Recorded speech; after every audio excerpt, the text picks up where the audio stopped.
Baik. Assalamualaikum warahmatullahi wabarakatuh.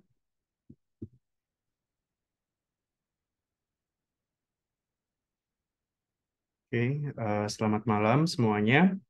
Um, Senang sekali saya bisa kembali hadir dalam pelatihan brevet yang diselenggarakan oleh Pivotex ini. Dan malam hari ini kita membahas mengenai pelatihan sekaligus pengisian SPT tahunan orang pribadi ya, yang sekarang juga lagi musim-musimnya seperti itu musim Maret ya, bulan Maret itu biasanya kita orang pribadi khususnya itu rame-rame melaporkan SPT tahunannya, baik itu kita sebagai karyawan maupun non karyawan. Nah, di sini nanti saya akan menjelaskan. Kalau di video-video saya yang lain di YouTube saya itu sudah ada banyak pembahasan, penjelasan seperti apa misalkan pelaporan SPT orang pribadi dengan berbagai macam studi kasus ya. Misalkan katakanlah suami istri ini bekerja, atau misalkan katakanlah dia seorang pekerja bebas, dia seorang apa namanya karyawan, kemudian dia juga misalkan katakanlah punya usaha lain dan sebagainya, itu sudah ada banyak yang sudah saya bahas. Nah, kali ini saya akan membahas ini file Excel-nya seperti ini. Jadi misalkan ini ya, jadi dalam kasus ini adalah apabila seorang seorang karyawan gitu ya, atau orang pribadi gitu ya. Misalkan katakanlah saya di sini Faris Sustian, kemudian alamatnya atau tinggalnya di Bekasi. Nah, dalam satu tahun, misalkan tahun 2022 gitu ya, tahun 2022 saya mendapatkan penghasilan dari beberapa sumber. Kita tahu ya bahwa sumber penghasilan itu ada paling minimal, paling tidak ada empat macam ya, penghasilan berdasarkan sumber. Pertama adalah penghasilan yang bersumber dari kegiatan usaha, misalkan seperti ini ya. Katakanlah saya punya coffee shop atau mungkin restoran atau mungkin toko butik dan sebagainya, itu dari kegiatan usaha. Kemudian di samping itu saya juga seorang karyawan swasta di sini. Jadi sehari-hari gitu ya, saya seorang pegawai swasta. Misalkan di sini pegawai pegawai bank gitu ya, pegawai bank dengan penghasilan bruto setahun adalah sekian juta misalkan. Dan sudah dipotong, saya sudah mendapatkan bukti potong A1-nya sebesar 5.700.000 misalkan. Ini adalah bukti potong saya gitu. Kemudian selain itu, katakanlah misalkan istri saya, dia juga seorang pegawai swasta. Dia seorang karyawan di BUMN misalkan. Anggap aja penghasilan brutonya di sini setahun adalah 125 juta misalkan. Dia pegawai BUMN, PTKP-nya untuk diri sendiri 54 juta, yang sudah dipotong pajak sebesar 3.750. Kemudian di samping itu, di tahun itu dia juga memiliki warisan ya. Saya punya warisan misalkan, saya mendapatkan warisan katakanlah rumah gitu ya senilai 500 juta misalkan. Di samping itu misalkan saya apa namanya trading saham gitu ya. Saya jual beli saham, kemudian katakanlah misalkan saya invest saham misalkan di saham-saham blue chip misalkan, atau BCA, BRI seperti itu. Nah, anggap aja misalkan selama setahun saya mendapatkan dividen dari penyertaan saham saya tadi itu sebesar 10 juta misalkan. Kemudian terakhir, misalkan di sela-sela kesibukan saya tadi ya, saya mengurus kedai coffee shop, saya juga seorang pegawai swasta di bank misalkan. Nah, saya juga seorang freelancer pembuatan web misalkan. Katakanlah saya freelance membuat jasa pembuatan web gitu ya. Setahun saya mendapatkan pembayaran itu atau mendapatkan penghasilan bruto saya sebesar 60 juta. Jadi di sini ada paling tidak ada enam sumber ya, enam sumber penghasilan yang saya peroleh selama tahun 2022 eh, beserta keluarga gitu ya, beserta keluarga. Asumsi status saya di sini adalah K1 ya, kawin dengan satu tanggungan atau menikah dengan satu orang anak misalkan gitu. Nah, kurang lebih seperti itu. Ini adalah sumber atau data ya, data data dari penghasilan saya selama setahun. Nah, dari data-data penghasilan ini, dari coffee shop, dari kegiatan warisan tadi, dari penghasilan saya sebagai karyawan dan sebagainya, itu nanti akan kita pindahkan ke SPT tahunan. Ke SPT tahunan. Nah, pertanyaannya adalah, Pak, kalau seperti ini, dengan sumber penghasilan yang banyak seperti ini, ada 6 sumber, kira-kira eh, formulir jenis apa yang harus saya isi gitu ya. Kan kalau di SPT tahunan untuk orang pribadi kan ada 3 jenis formulir ya. Yang pertama adalah 1770S, kemudian ada 1770SS dan juga 1770. Nah, dengan kondisi yang seperti ini, dengan misalkan saya punya 6 sumber penghasilan, maka sebaiknya yang saya pilih adalah jenis SPT yang paling lengkap. Apa itu? 1770. Jadi walaupun misalkan status saya, misalkan pegawai utamanya itu kan saya sehari-hari gitu ya, utamanya kan saya seorang pegawai bank. Dari Senin sampai Jumat misalkan dari jam 8 sampai katakanlah jam 5 sore, saya seorang pegawai bank. Malamnya baru saya buka coffee shop misalkan, seperti itu. Nah, kan kalau kalau seorang pegawai swasta itu kan boleh menggunakan e-filing Pak gitu.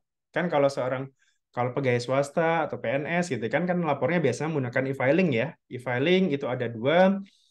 Kalau di bawah 60 juta maka kita bisa menggunakan yang 1770 SS yang mungkin akronim dari sangat sederhana. Kalau di atas 60 juta penghasilannya, maka kita gunakan yang 1770S. Nah, kan ini kan penghasilan brutonya di atas 60 ya, ini posisi 150. Artinya, boleh-boleh saja Anda menggunakan 1770S yang e-filing. Tapi tadi saran saya, berhubung dalam 1 tahun, penghasilan Anda kan tidak hanya dari pekerjaan aja. Penghasilan Anda selama setahun, ternyata kalau di total-total itu ada macamnya, ada 6 macam di sini. Dari istri, dari warisan, dari dividen, dari freelance pembuatan web tadi, atau desain web desain gitu, plus tentu saja dari kegiatan usaha. Nah, dari situ berarti SPT yang paling cocok untuk kita isi adalah 1770 aja ya, tanpa ada embel-embel S ataupun SS. Jadi 1770 aja. Nah, untuk 1770 itu menggunakan yang e-form berarti. Karena kan ada dua pilihan ya. Kalau untuk yang e-filing itu biasanya untuk yang basicnya adalah web, semuanya diisi di web. Sementara kalau e-form itu bisa kita isi secara offline, secara mandiri gitu ya, isi dulu, baru nanti setelah setelah semuanya sudah terisi, baru kita submit, baru kita kirim seperti itu. Nah, di sini saya contohkan nanti adalah bagaimana cara mengisi, walaupun kita sebagai seorang karyawan swasta, tapi kita juga memiliki penghasilan di luar itu gitu ya. Contohnya di sini memiliki usaha coffee shop seperti itu. Nah, caranya adalah kita buka dulu di sini SPT-nya. Jadi kita gunakan yang 1770 e-form ya. Untuk downloadnya sendiri mungkin itu sudah ada di YouTube saya. Jadi pilih DJP Online, kemudian setelah itu silakan kita pilih e-form gitu ya. Gitu. Kalau apa namanya? Kalau belum tahu, saya coba login terlebih dahulu akun DJP Online saya.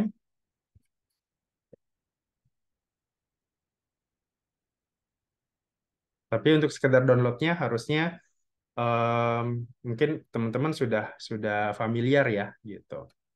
Hanya mungkin cara mengisinya aja mungkin yang masih bingung.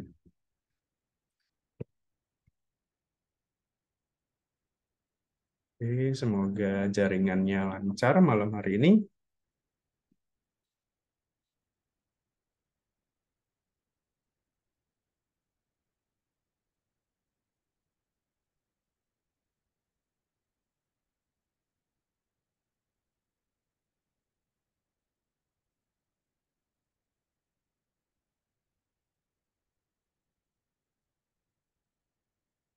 Oke, nah ini ya. Jadi pada saat saya membuka akun DJP online gitu ya, search aja DJP online itu otomatis muncul. Kemudian tinggal kita login saja menggunakan nomor NIK ya, nomor KTP kita atau nomor NPWP. Jadi kalau kalau misalkan kita sudah tervalidasi nomor KTP kita ya, kan sekarang eh, sedang musim pemadanan gitu ya, pemadanan NIK dan NPWP. Jadi kalau kita sudah tervalidasi nomor KTP kita dengan nomor NPWP, maka ketika kita mau login menggunakan DJP online ini, kita bisa menggunakan dua cara, boleh memasukkan nomor NPWP atau boleh memasukkan nomor KTP kita atau nomor NIK kita ya, NIK punya kita gitu. Seperti itu. Nah, kalau misalkan belum ya silakan lakukan pemadanan terlebih dahulu ya, lakukan validasi terlebih dahulu. Itu di tutorial di DJP online sendiri, di apa namanya di medsosnya DJP resmi juga ada, di tempat saya juga ada. Gitu. Sederhana aja. Yang penting apa? Yang penting validasi ya. Yang penting nomor KTP kita itu nanti statusnya sudah tervalidasi dengan nomor NPWP. Nah, untuk mengunduh tadi ya, mengunduh formulir e-formnya itu pertama tadi ya di sini ada tiga tab arsip buat SPT dan unduh Adobe Reader. Nah, bagi yang pertama kali belum pernah mengisi, nah sebaiknya Anda unduh dulu ya, unduh Adobe Reader-nya.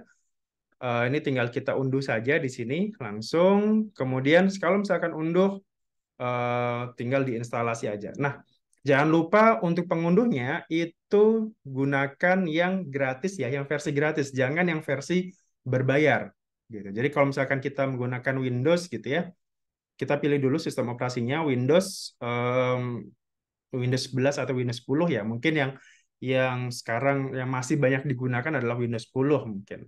11 Pak, saya masih Windows 7. Kira-kira bermasalah nggak? Sejauh ini ya, sejauh ini em, bisa digunakan, tapi ada beberapa yang ternyata itu tidak support lagi dengan menggunakan Windows 7.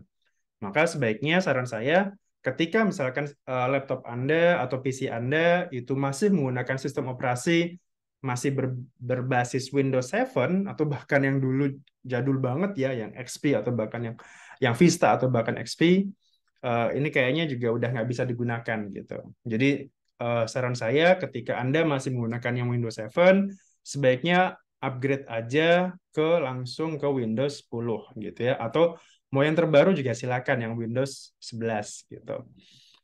Seperti itu ya. Jadi Windows 10 misalkan kemudian language-nya sesuaikan aja rata-rata pakai bahasa Inggris ya di sini. US boleh, pakai UK juga bisa, silakan aja. Kemudian setelah itu, nah untuk versinya itu sebaiknya gunakan yang Windows yang 32 bit ya, jangan yang 64 bit. Walaupun apa namanya em, apa namanya walaupun yang sekarang katanya kalau kita menggunakan yang 64 bit, kita mau mengisinya itu juga sekarang sudah bisa gitu. Tapi saran saya download dulu aja yang versi 32 bitnya yang bawah ini. Download, kemudian ya udah sesuaikan aja, install seperti biasa ya. Jadi sama kayak kita install aplikasi ke ke laptop kita misalkan gitu.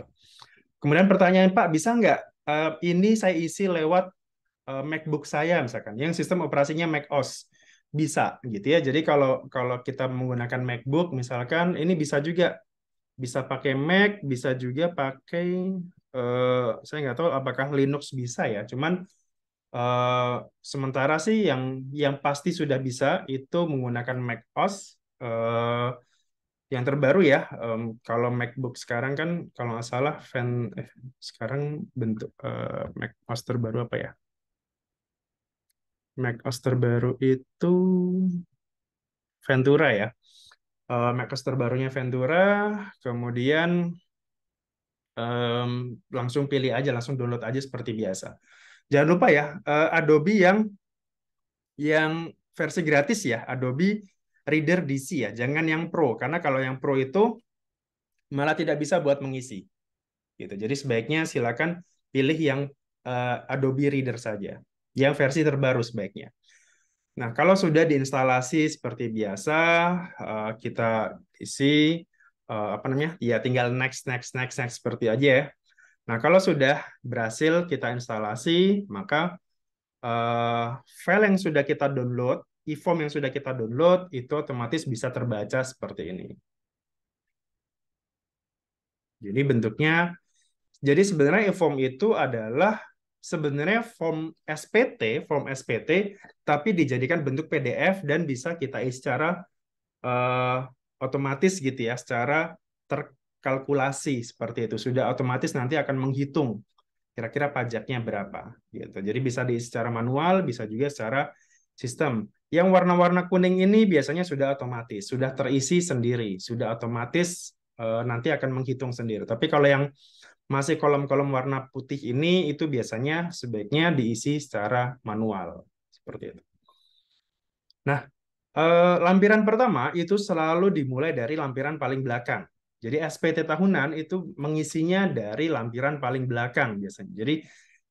Jadi kalau dulu waktu masih zaman kertas gitu ya, waktu saya masih kuliah, saya diajarkan untuk mengisi SPT tahunan itu dari lampiran paling belakang, dari lampiran paling eh, paling ujung gitu ya.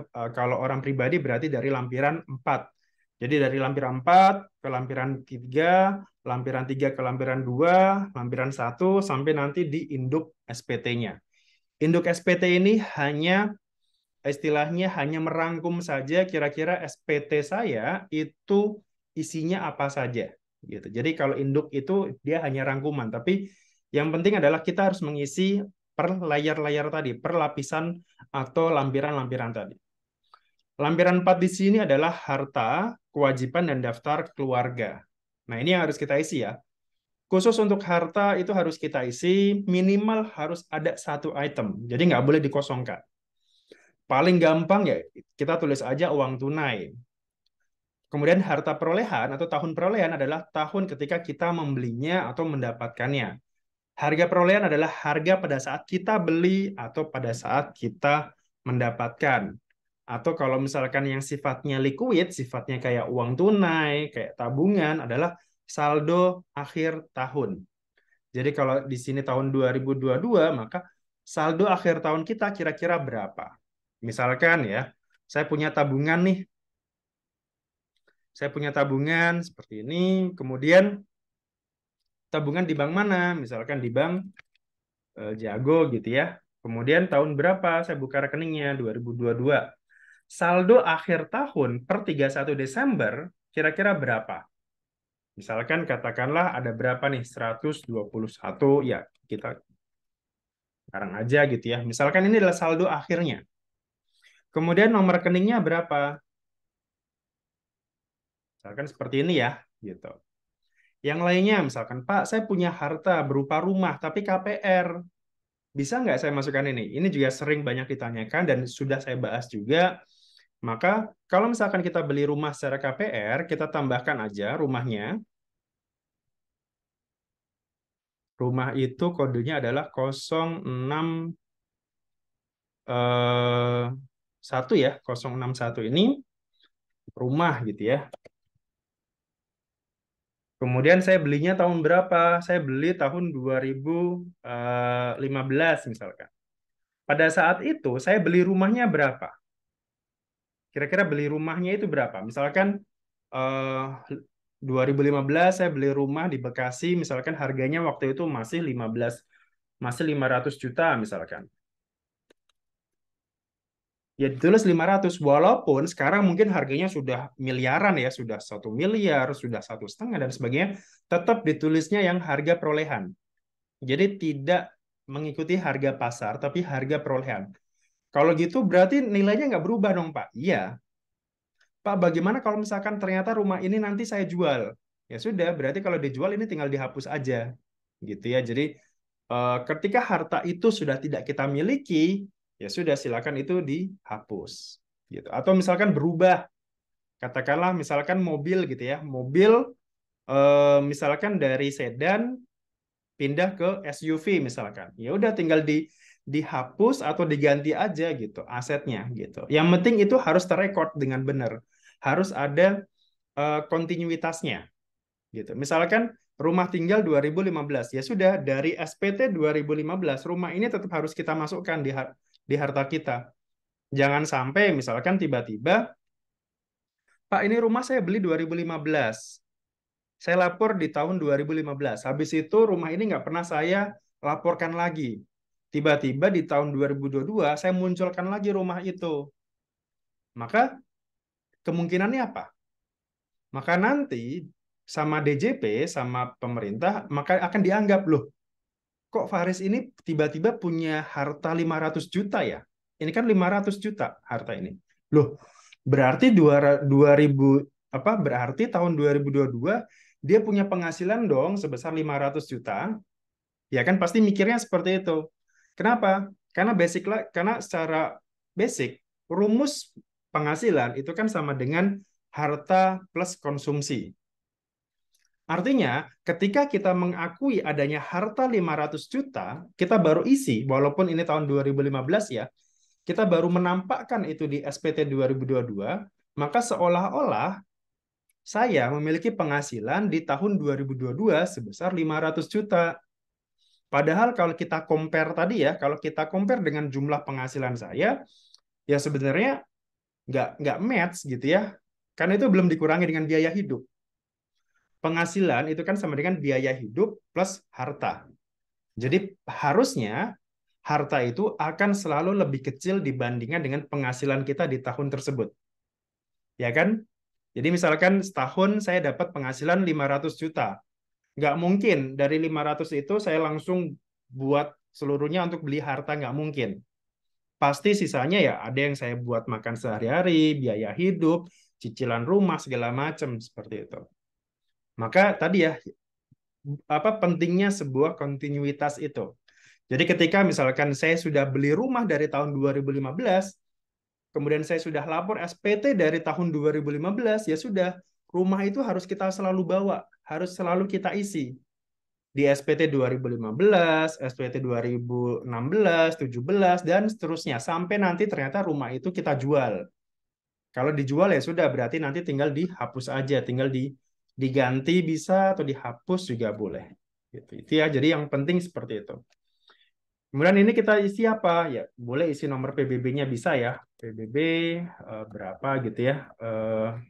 Atau nomor sertifikatnya boleh, atau intinya yang menandakan bahwa ini loh saya punya rumah ini seperti itu. Kendaraan juga sama ya. Misalkan kita isi kendaraan, mobil katakanlah.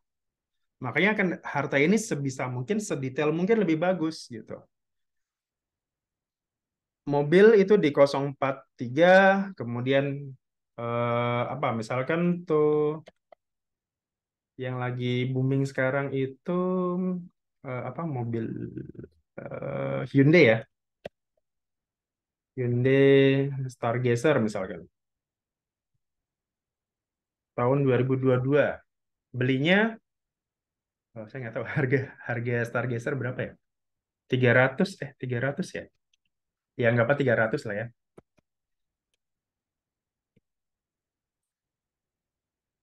Oke, kemudian nomor BPKB-nya berapa, misalkan seperti ini ya. Oke, nah terlihat, hartanya banyak kali ya, hampir 1 miliar gitu ya. Enggak Pak, ini sebagian itu saya masih KPR kok, sebagian saya masih kredit kok. Ya udah, berarti KPR-nya tadi plus kreditnya kita masukkan ke yang kode utang di sini. Kita tambahkan di sini utang. Utang, misalkan di bank mana? Di bank BCA, Jakarta. Ini yang KPR tadi ya, KPR itu 2015. Oke, misalkan. Nah, jumlah pinjaman di sini adalah jumlah saldo akhir ya, jumlah saldo yang masih harus kita lunasi. Gitu. Kemudian kalau ditanyakan, Pak, apakah itu termasuk bunga ataukah pokoknya saja? Ya intinya pada saat kita punya KPR, itu kan pasti ada yang namanya pokok utang yang masih harus dilunasi kan. Nah, itu yang harus kita masukkan.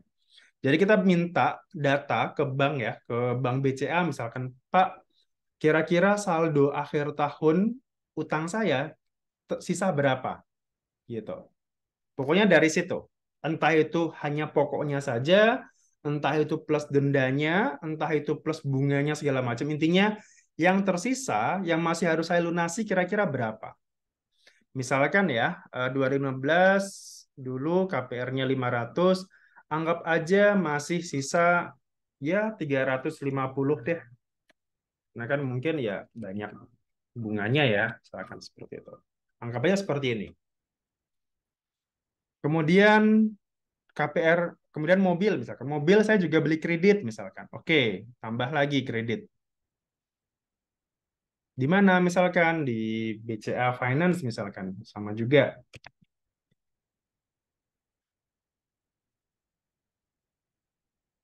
2022. Sisa berapa? Masih ada misalkan ini 300 ya masih ada 250 lah misalkan.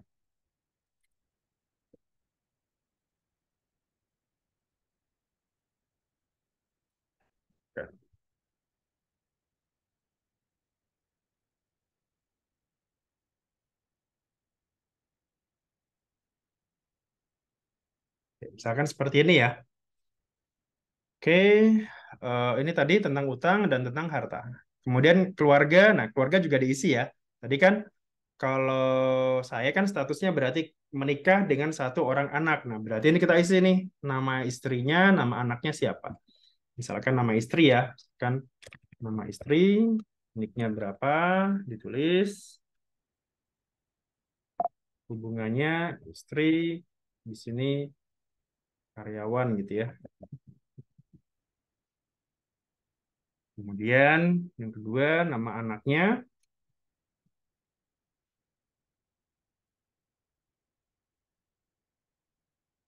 ditulis juga anak kandung, em, ya strip aja gitu ya. Mungkin karena masih masih sekolah atau mungkin masih bayi gitu ya di strip aja. Oke, ini sudah diisi. Nah, maka lampiran 4 ini sudah kita isi sekarang. Lampiran 4 sudah kita isi, pastikan tidak ada yang warna merah ya. Yang warna merah semuanya clear. Kita baru bisa lanjut ke lampiran ketiga sekarang. Kita klik selanjutnya.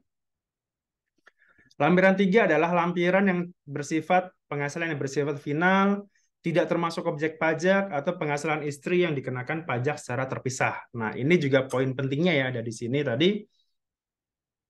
Kalau kita lihat di sini em, di SPT, di Excel-nya tadi ya, di Excel-nya tadi,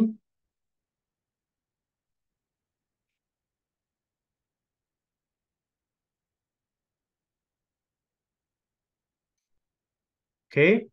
Kalau kita lihat di Excel-nya ini kan ada banyak ya, selain itu dia kegiatan coffee shop, kemudian swasta, istri, penghasilan istri, warisan, dividen, dan freelance. Nah, ini yang pertama ya, coffee shop. Coffee shop ini kan berarti dia UMKM ya. Kenapa? Karena masih di bawah 4,8 miliar. Jadi kalau saya misalkan punya usaha UMKM, jualan baju, toko kelontong, atau toko online gitu, sepanjang omsetnya masih di bawah 4,8 miliar, maka saya berhak untuk menggunakan tarif UMKM. Berapa? 0,5%. Terus untuk tahun 2022 itu kan ada fasilitas pengurang ya, ada fasilitas PTKP sebesar 500 juta. Maka di sini kita lihat nih kumulatifnya, omset kumulatif. Januari omsetnya 50, Februari ini ya, jadi kumulatifnya 110. Dari mana 110 ini? Dari 50 plus 60. Sampai nanti kita notice di sini. Agustus itu sudah di atas 500 juta. Artinya di sini DPP-nya, DPP pengenaan pajaknya ya, DPP DPA final ini masih nol, masih nol, masih nol, masih nol, masih nol. Kenapa masih nol? Karena masih di bawah 500 juta. Nah, baru nanti di bulan Agustus ini, baru nanti kita hitung pajaknya. Berapa? Sebesar ini dikurangi 500 juta.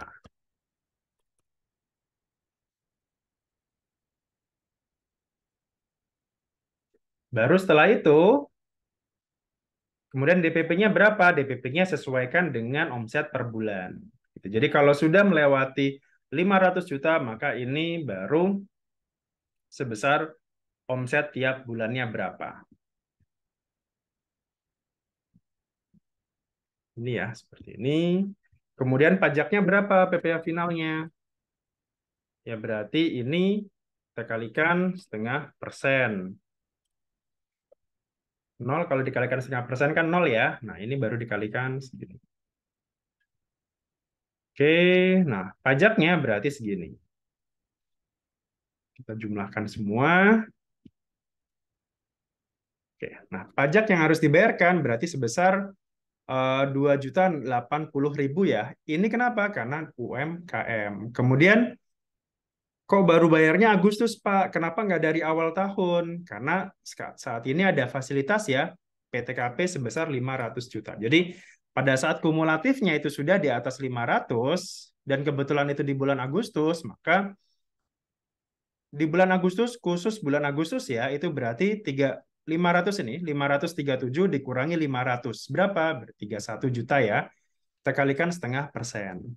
Sisanya berarti September sampai Desember ya sudah omset tiap bulan ini kita kalikan setengah persen langsung. Jadi tidak tidak kita kurangkan lagi dengan 500 tapi langsung gitu. Jadi total pajak yang harus saya bayarkan sendiri ya UMKM adalah sebesar 2.080.000 rupiah.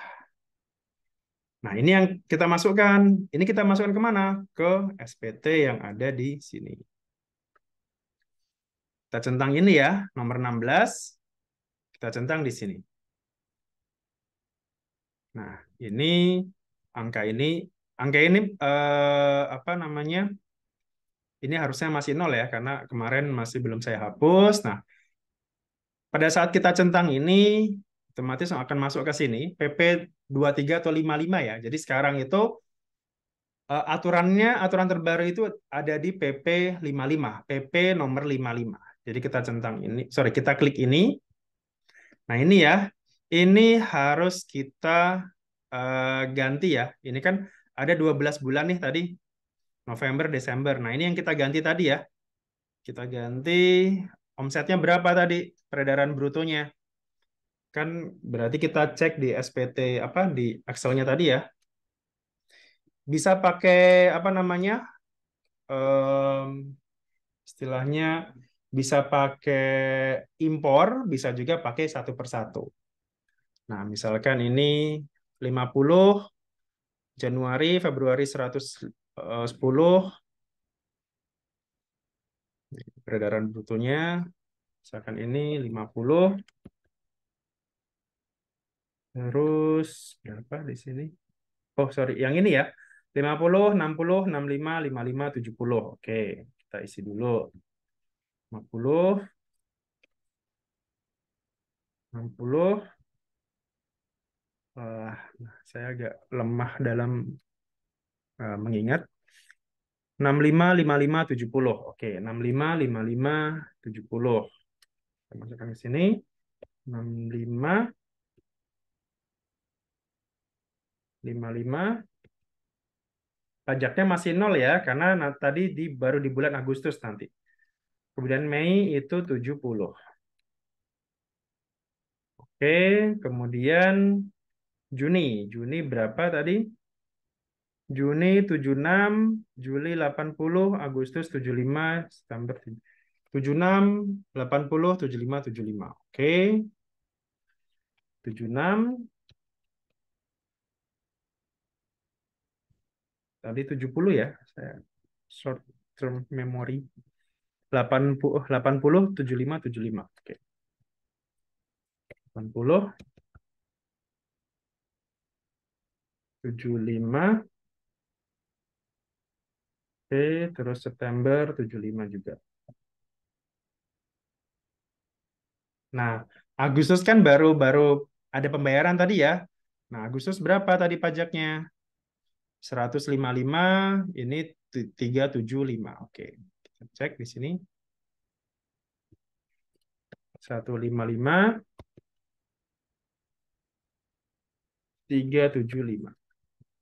Oke, pajaknya. Oktober tadi ada berapa? Oktober 90, 120, dan 100. Oke. Oktober di sini 90.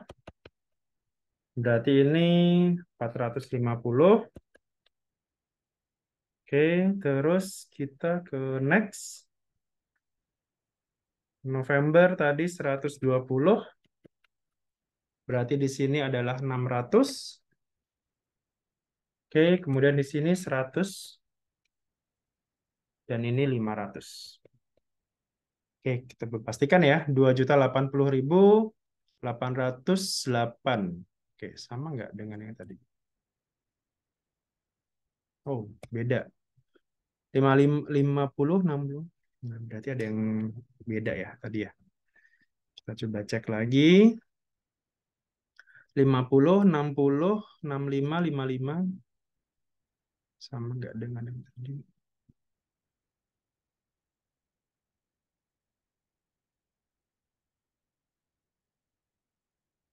Oke. 50, 60, 65, 55, 70.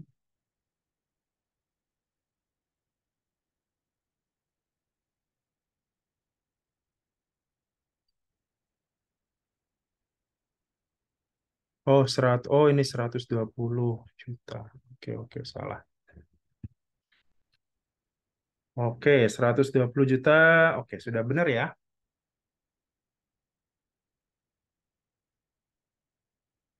Saya kecilkan lagi. Oke, nah sudah benar berarti 916 dan 2.080.000.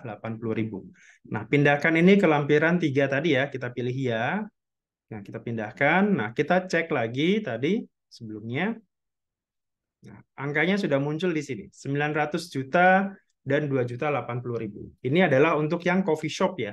Oke, jadi satu penghasilan sudah kita masukkan. Coffee shop ada di sini.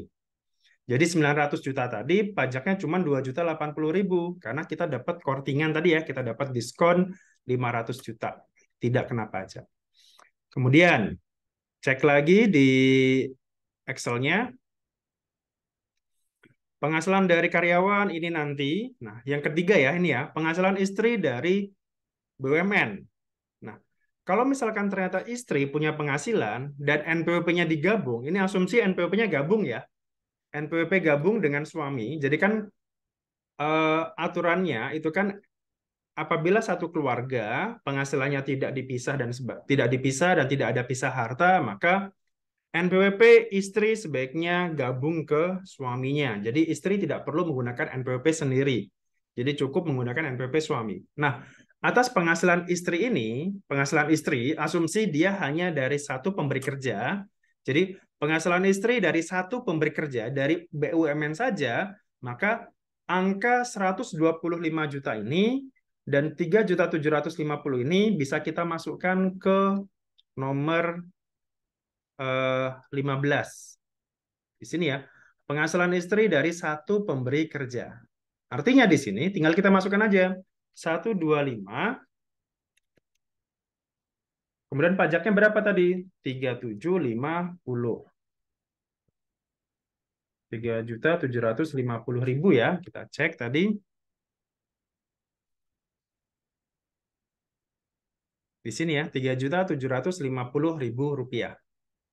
Itulah pentingnya kita punya NPWP jadi satu ya. Kenapa? Kalau kalau tidak jadi satu, maka ada kemungkinan nanti di pada saat nanti misalkan diperiksa, otomatis nanti akan digabung dulu nih penghasilannya, gitu. Yang menyebabkan nanti akan terjadi kurang bayar. Jadi pajak yang dibayarkan itu akan jadi lebih tinggi. Kalau misalkan ternyata NPWP kita itu masing-masing ya berdiri sendiri. Istri punya NPWP, suami punya NPWP. Ketika nanti misalkan ketahuan dan diperiksa, maka itu ada kemungkinan nanti akan jadi kurang bayar. Makanya saran saya, kalau memang istri tidak bekerja gitu ya, atau misalkan bekerja tapi karyawan swasta gitu, maka sebaiknya dihapus aja NPWP-nya dan langsung masuk ke NPWP suami gitu. Jadi sebaiknya seperti itu ya. Jadi biar tadi bisa langsung kita masukkan ke yang PPA final tadi. Jadi tidak perlu kita hitung ulang. Seperti itu. Clear ya? Berarti nomor ini 3 clear, nomor 1 tadi clear. Kemudian di sini ada warisan dan dividen. Nah, ini juga kita masukkan kemana? Warisan itu tidak termasuk objek pajak ya, maka kita masukkan aja ke sini. Warisan, nomor 2. Warisan sebesar berapa? 500 juta. Oh iya, berarti ini warisan ini ya, itu kita bisa matchingkan. Warisan bentuknya apa? Rumah misalkan. Maka harus matching tadi ya, hartanya belum kita masukkan tadi. Harta berupa apa? Misalkan warisan berupa rumah, berupa atau tanah ya, tanah kosong gitu ya. Misalkan tanah kosong ini 2022 nilainya berapa? 500 juta. Kemudian warisan gitu ya. Gitu. Jadi ditulis aja warisan atau apa? Ditulis di sini warisan gitu, tanah kosong, garis miring.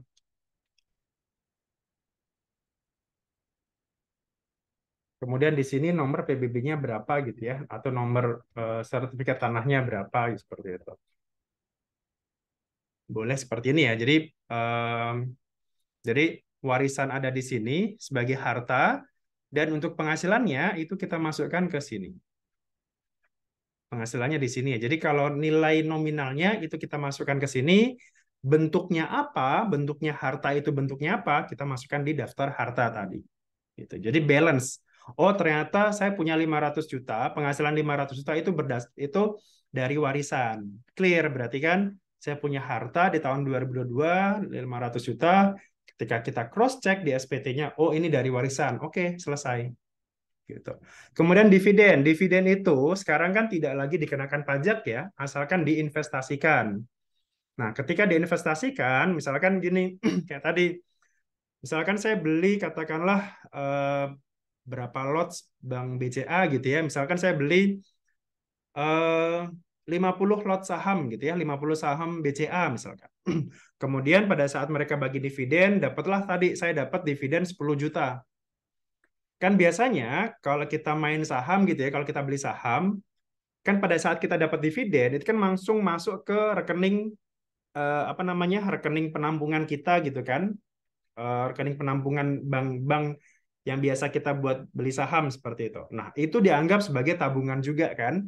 Nah, maka itu juga tidak dikenakan pajak. Tapi harus ada laporan investasi dan sebagainya. Anggap aja itu sudah kita lalui semua. Maka atas dividen itu tidak lagi dikenakan pajak. Maka dividen yang 10 juta tadi itu kita masukkan ke sini.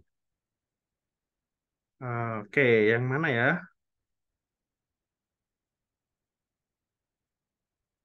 Oke, di sini tidak. Bagian laba, anggota kementerian.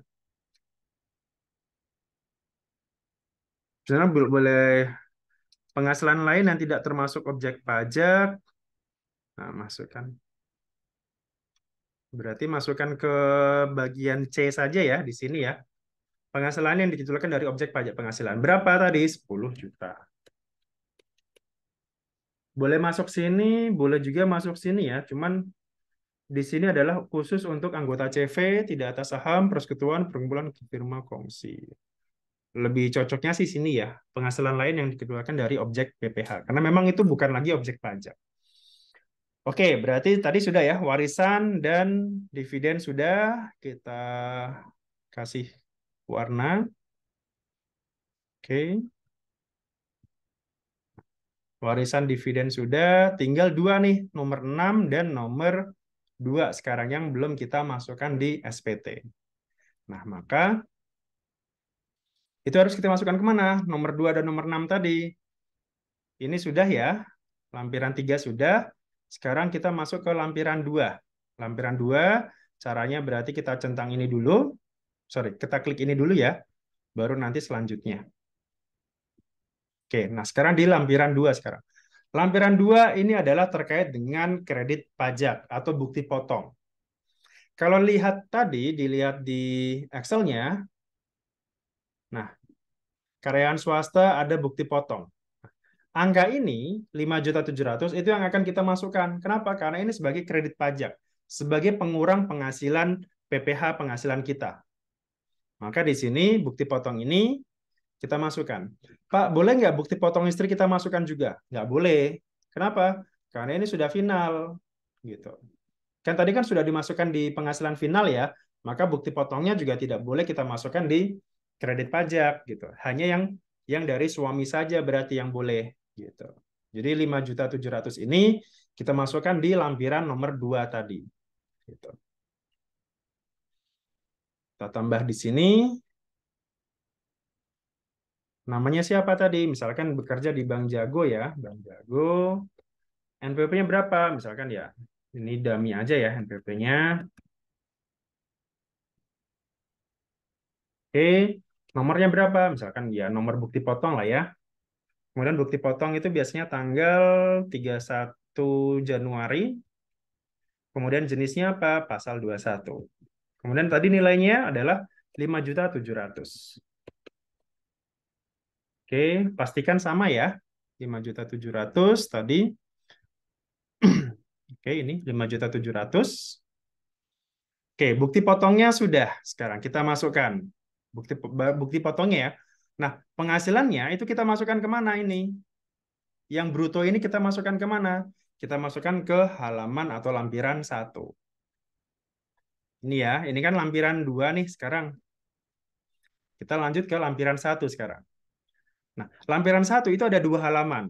Halaman pertama itu untuk yang menggunakan pembukuan, dan halaman kedua untuk yang menggunakan pencatatan. Nah, kita kan yang menggunakan pencatatan ya.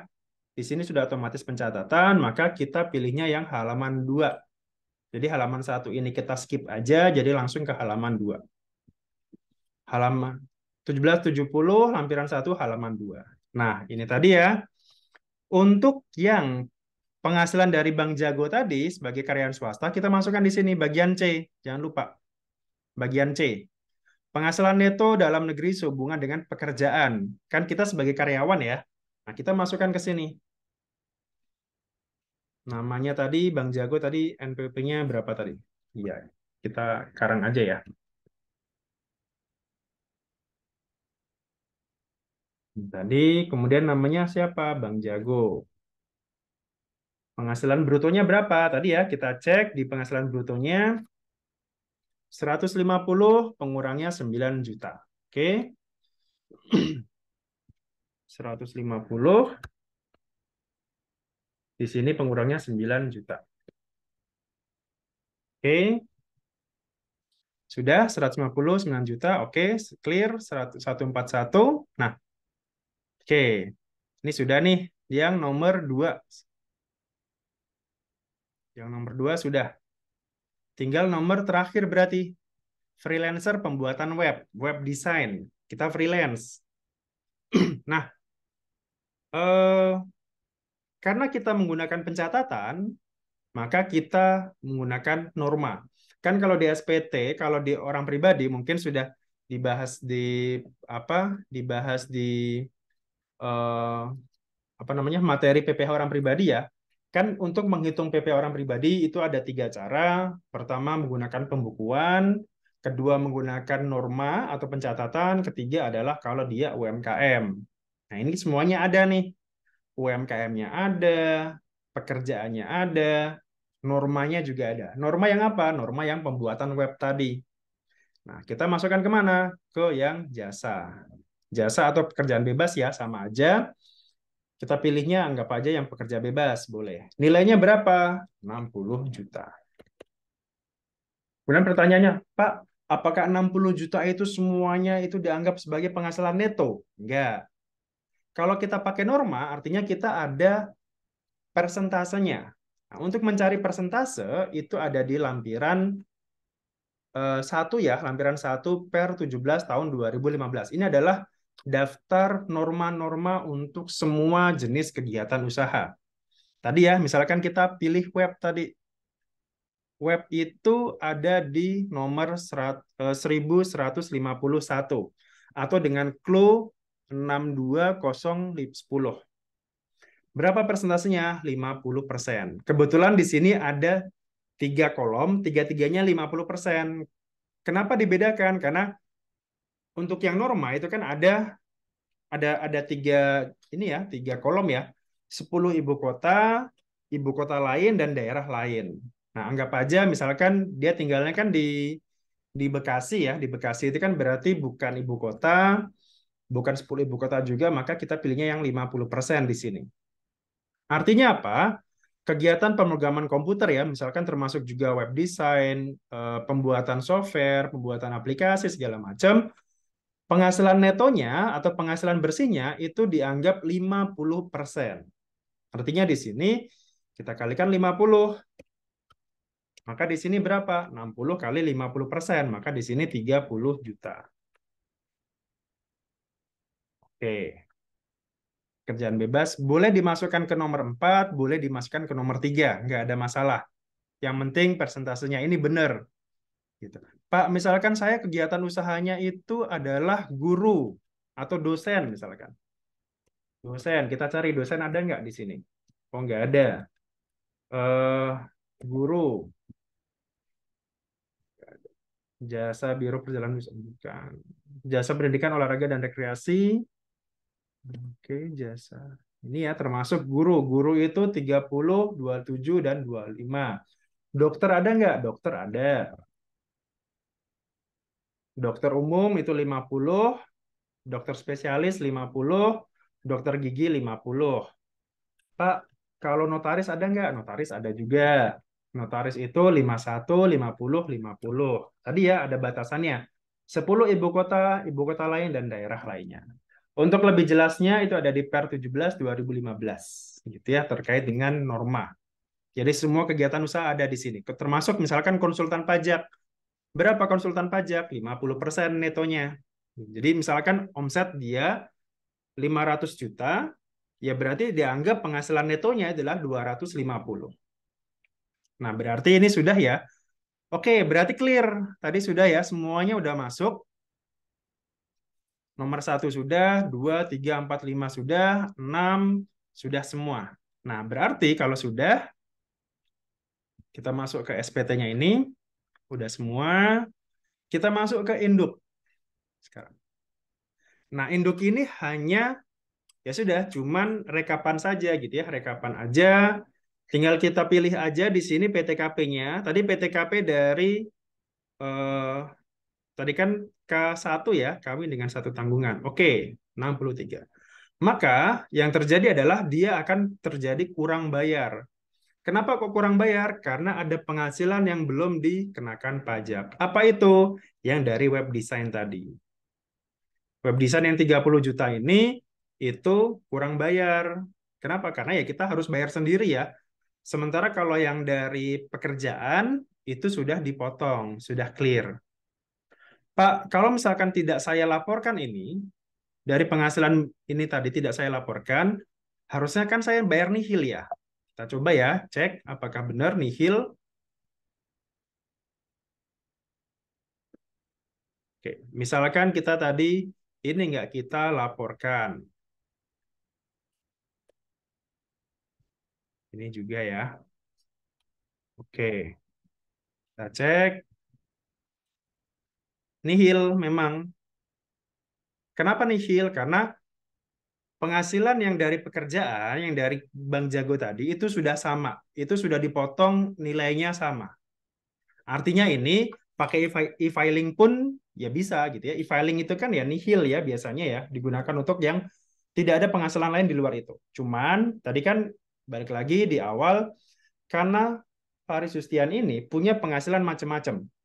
Ada dari coffee shop, ada dari pekerjaan, ada dari apa tadi web design, ada dari warisan segala macam, semuanya kumpul jadi satu, maka tadi sebaiknya gunakan yang 1770 gitu. Jadi biar bisa direkord semuanya penghasilannya gitu ya. Nah, kita balik lagi tadi isi ya. Berarti kan ada selisih ya, ada kekurangan bayar tadi sebesar berapa tadi? 4 juta ya. Ini 30. Makanya Pak, kok besar banget sih? Ya memang aturannya memang seperti itu ya. Kurang bayarnya memang besar. Kenapa?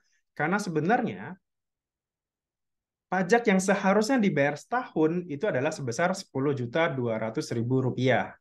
Sementara yang sudah dipotong di pekerjaan, di bukti potong tadi ya, dari perusahaan itu hanya 5.700.000. Sisanya ini yang harus kita bayar sendiri. Nah ini ya, kita lunasi dulu tanggal berapa, misalkan tanggal ya. Ya. Oke, nah kalau sudah, baru nanti kita bisa submit. Nah, submitnya itu unggah lampirannya apa? Unggah lampiran adalah rekapitulasi peredaran bruto. Yang mana ini? Yang tadi ya, yang Excel-nya ini. Nah, ini ya, ini semuanya tinggal kita PDF-kan aja, baru nanti kita upload gitu ya, silakan aja. Intinya omset yang 900 juta ini. Kita upload. Jadi ini tinggal kita save as ke PDF gitu ya, kita upload ke sini bisa langsung.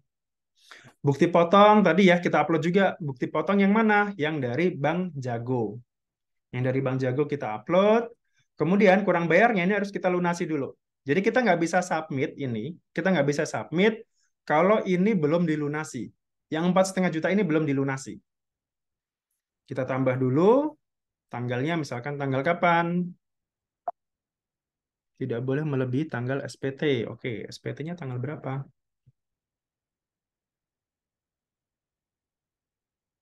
Oke, nilainya berapa? Nilainya harus sama ya. Nilainya harus sama.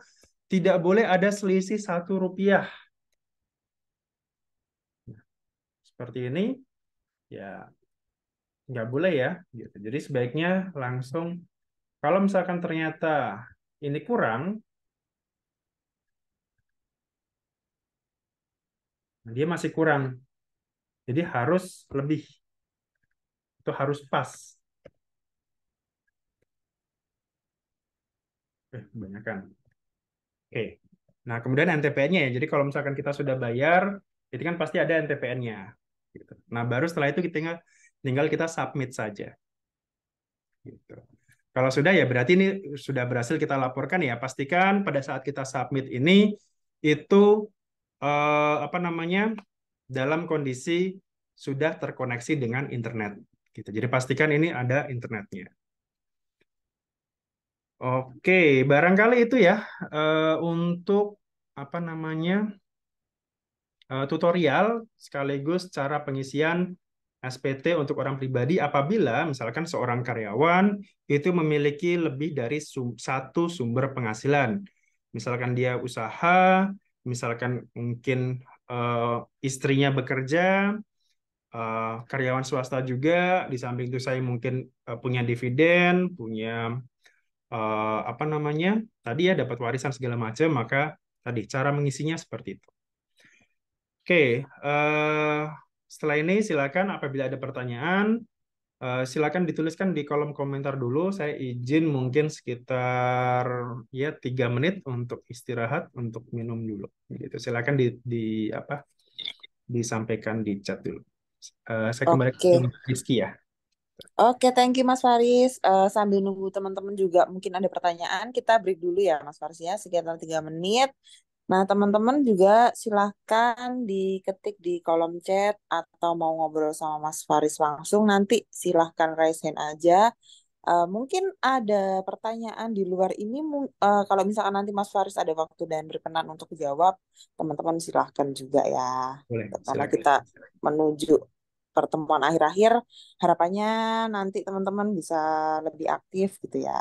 Oke, Baik. kita istirahat Oke, dulu selama 3 menit ya Mas Faris ya. oke, siap. Terima kasih.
Oke, eh, kita lanjutkan. Ada Oke, ini pertanyaan? Mas Faris ada beberapa pertanyaan dari Kak William ya. Oke, dari Mas William. Pertama, waktu itu dulu saya ada butuh Evin, tapi sekarang sudah tidak terpakai lagi. Apakah memang sudah tidak butuh? Event itu hanya dibutuhkan kalau misalkan kita pertama kali registrasi ke DJP online atau kalau misalkan kita lupa password. Itu aja butuhnya. Kalau enggak ya udah disimpan aja. Jadi event itu kayak kunci. Jadi kalau kalau misalkan kita apa istilahnya rumah gitu ya, rumah kalau kuncinya itu sudah kita gandakan ya udah mestinya nggak usah apa namanya nggak usah nyari-nyari lagi kunci yang satu gitu ya gitu. Jadi Event itu fungsinya cuma itu aja buat pertama kali registrasi dan juga kalau kita lupa password. Kalau sudah apa namanya nggak lupa password untuk DJP online sih nggak butuh. Kemudian yang kedua, kalau misalkan aset, contoh mobil, rumah, itu hanya dilaporkan asetnya saja, tapi tidak dilaporkan utangnya, itu akan bermasalah di mana, Pak? Justru malah aneh ya. Jadi kalau misalkan kita hanya lapor hartanya tapi nggak lapor utangnya, justru harta kita akan terlihat sangat besar gitu. Kan yang dilihat kan juga nilai bersihnya berapa ya. Jadi misalkan tadi kita beli rumah harganya 500 juta. Utang kita yang tersisa sampai dengan 2022 itu kan masih ada sekitar 300 juta tadi. Maka harta bersih kita kan sebenarnya hanya sekitar 200-an juta sebenarnya gitu. Jadi kalau itu tidak kita laporkan utang kita maka terlihat seolah-olah harta kita ini sangat banyak padahal ya sebenarnya kalau kita lihat dari harta bersih itu eh, tidak sebesar itu ya gitu. Dan kalau misalkan sewaktu-waktu misalkan ada program pemerintah kayak kemarin ada tax amnesty, ada PPS itu kan dibutuhkan juga untuk mencantumkan utang gitu ya. Jadi ya sebenarnya sebaiknya dilaporkan dua-duanya. Jadi pada saat kita punya harta ya dilaporkan. Kalau harta itu dapatnya dari utang ya silakan utangnya juga dilaporkan. Jadi biar clear ya, biar sebenarnya nilai bersih saya, nilai net net aset net aset saya ya itu kira-kira berapa gitu. Kemudian nomor dua, misal pembelian mobil di bulan Oktober, cicilan sudah jalan 2 bulan, November Desember, berarti yang dilaporkan di kolom utang nilai mobil, oke. Nilai mobil dikurangi DP, dikurangi nilai cicilan. Enggak, nilai mobilnya berapa gitu. Nilai pada saat kita beli kan pada saat kita beli mobil itu kan kita apa namanya dapat nilainya kan. Maksudnya nilai nilai barangnya ini berapa? Nilai mobil saya berapa? Misalkan tadi ya saya beli Stargazer berapa nih? 300 juta misalkan. Ya udah 300. Kita nggak ada hitungan dengan DP segala macam gitu. Nah, sementara di kolom utang, nah kolom utangnya itu oh ini yang ditanyakan di kolom utang ya. Oke. Sementara kalau di kolom utang ya berarti nilai yang tersisa gitu. Jadi misalkan tadi 300 juta gitu ya nilai mobilnya. Di kolom utang kita sudah mengangsur katakanlah dikurangi DP misalkan ya 300 juta, DP katakanlah 50, kemudian sudah diangsur misalkan per bulan 5 juta misalkan. Maka 250 dikurangi 10 juta, nah berarti ditulis aja sekitar 240 berarti gitu. Jadi nilai yang masih tersisa, nilai utang yang masih harus kita bayarkan per akhir tahun itu berapa? Sementara kalau di daftar harta di mobil tadi ya itu adalah nilai perolehan, nilai pada saat kita beli mobil ini kira-kira berapa gitu. Baik itu kredit maupun cash ya disesuaikan. Kemudian untuk nilai saham, reksadana, deposito dan lain-lain itu nilai pokok yang dilaporkan di lampiran 4. Eh nilai iya, nilai deposito berarti nilai saldonya ya, nilai saldonya itu kira-kira berapa, saham juga berapa nilainya, kemudian reksadana juga berapa gitu. Jadi kalau yang sifatnya liquid ya, kas, tabungan, deposito itu adalah nilai saldo akhir tahun, kira-kira berapa. Karena kan biasanya kalau deposito itu kan apa roll roll roll up apa ya istilahnya roll on terus gitu ya, roll roll apa roll itulah gitu. Jadi kita perbarui terus tiap berapa bulan gitu kan. Kalau misalkan kita depositonya per bulan misalkan gitu. Jadi kondisi saldo per akhir tahun kira-kira berapa di lampiran harta tadi ya gitu. Jadi sebaiknya memang di sedetail mungkin kalau harta itu. Jadi biar kalau misalkan ada surat dari DJP, Pak, ini karena dari DJP kan data-datanya kan masuk semua ya. Data dari kepemilikan kendaraan, data dari agunan bank, data dari eh, PPATK misalkan atau OJK segala macam kan datanya masuk semua gitu. Jadi tinggal disandingkan aja misalkan, loh Pak Faris, menurut data kami Bapak punya misalkan agunan di bank gitu ya, agunan di bank nilainya 1 miliar. Kemudian yang diagunkan bentuknya berupa rumah misalkan. Nah, pada saat dicek di SPT tahunan, harta rumah ini nggak ada. Nah, itu akan jadi masalah gitu. Jadi sebaiknya memang dilaporkan selengkap mungkin. Karena data-data, soalnya kan ada kewajiban juga kan instansi-instansi luar itu mengirimkan datanya ke DJP gitu. Dan sekarang sudah puluhan instansi yang masuk ke DJP datanya gitu. Termasuk yang kecil-kecil ya, misalkan kayak apa omset restoran atau mungkin atau kedepannya misalkan kayak kalau kita jualan online di Tokopedia atau Shopee segala macam, itu kan nanti datanya akan masuk ke DJP gitu. Jadi misalkan saya jualan di marketplace, itu ketahuan kira-kira omset sebulan saya berapa gitu. Seperti itu. Ada lagi silakan.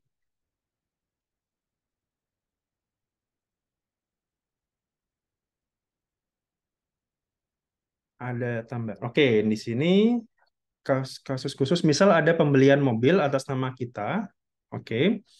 Tapi seluruh pembiayaan mobil tidak memakai aset atau penghasilan kita. Itu masuknya ke kolom hibah. Tergantung ini hibahnya dari mana. Kalau orang tua ya iya sila. Itu tidak kena pajak. Tapi kalau misalkan hibahnya itu tidak dari orang tua, misalkan dari teman, dari kolega, dari saudara, itu maka dianggap sebagai penghasilan. Gitu. Penghasilan yang dikenakan pajak ya, gitu. Karena kalau hibah yang tidak dikenakan pajak adalah hibah yang dari orang tua dan tidak berhubungan dengan kegiatan usaha gitu. Jadi kalau misalkan kita dapat penghasilan mobil misalkan eh, kalau contoh pengisiannya oke di lampiran 3 ya. Masukkan ke sini hibah. Misalkan tadi hibahnya berupa apa? Misalkan mobil ya. Mobil nilainya 300 juta. Oke. Nah, bentuknya apa 300 juta itu? Bentuknya sebuah mobil. Misalkan ini ya.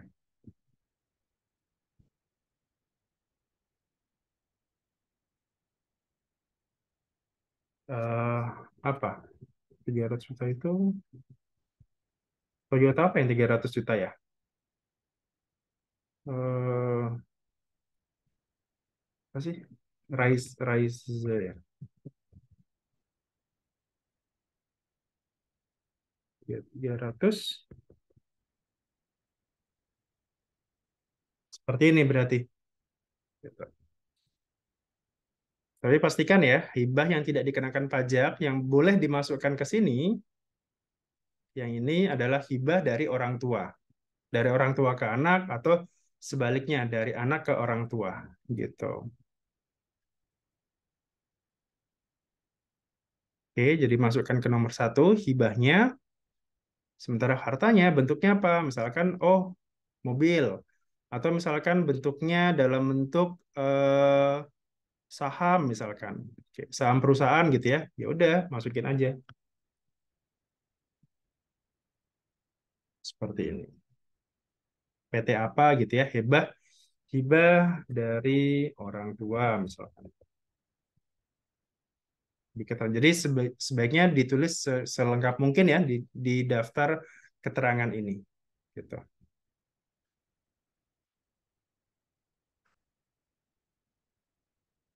Ada lagi, silakan.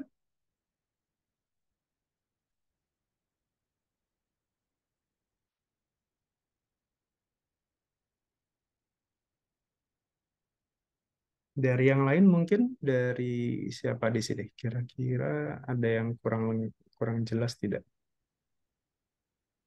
Dari Ibu Renantia, kemudian ada Ibu Aurora, ada Ibu Ana, ada Bapak Wahyu juga.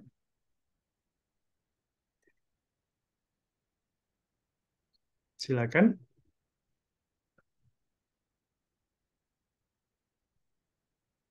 Itu ada pertanyaan lagi itu, Pak. Oh, oke.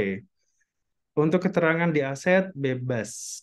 Yang diisi di sisi apa? Intinya keterangan itu ya keterangan gitu ya, maksudnya yang menerangkan kira-kira harta ini itu apa gitu ya. Misalkan bisa nomor dokumen, bisa karena tadi kayak warisan segala macam. Kalau memang disertakan keterangannya ada nomor dokumennya lebih bagus. Tapi kalau nggak ada ya nggak apa-apa juga gitu. Jadi sebaiknya ya namanya keterangan ya diisi dengan keterangan mengenai harta tersebut gitu. Entah itu bentuknya karena dia warisan, hibah, nomor dokumen, atau mungkin em, hal lain ya misalkan gitu.